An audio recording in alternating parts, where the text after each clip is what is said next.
Team India senior batter Ajinkya Rahane అంతర్జాతీయ cricket కు retirement ప్రకటించారు. ఈ మేరకు సామాజిక మాధ్యమం ఇన్స్టాలో వీడియో పోస్టు చేశారు. జీవితంలో ముందుకు సాగటానికి ఇదే సరైన సమయంగా భావించి అంతర్జాతీయ క్రికెట్ సహా అన్ని ఫార్మాట్ల నుంచి తప్పుకుంటున్నట్లు రహానే తెలిపారు. ఈ నిర్ణయం తక్షణమే అమల్లోకి వస్తుందని వెల్లడించారు. క్రికెటర్గా తన అధ్యాయం ముగిసినా ఆటతో తన ప్రయాణం ముగిసిపోలేదని, భవిష్యత్తులో యువ ఆటగాళ్లకు మార్గనిర్దేశం చేస్తానని వివరించారు.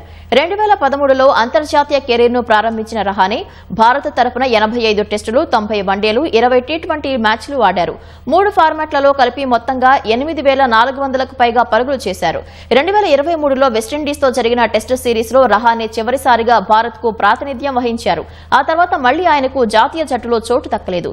2021లో అజింక్య రహానే నేతృత్వంలో భారత్ బోర్డర్ గవాస్కర్ ట్రోఫీని సొంతం చేసుకుంది. విరాట్ కోహ్లీ సహా ప్రధాన ఆటగాళ్లు లేకపోయినా రహానే తన అద్భుత నాయకత్వంతో జట్టును ముందుకు నడిపించారు.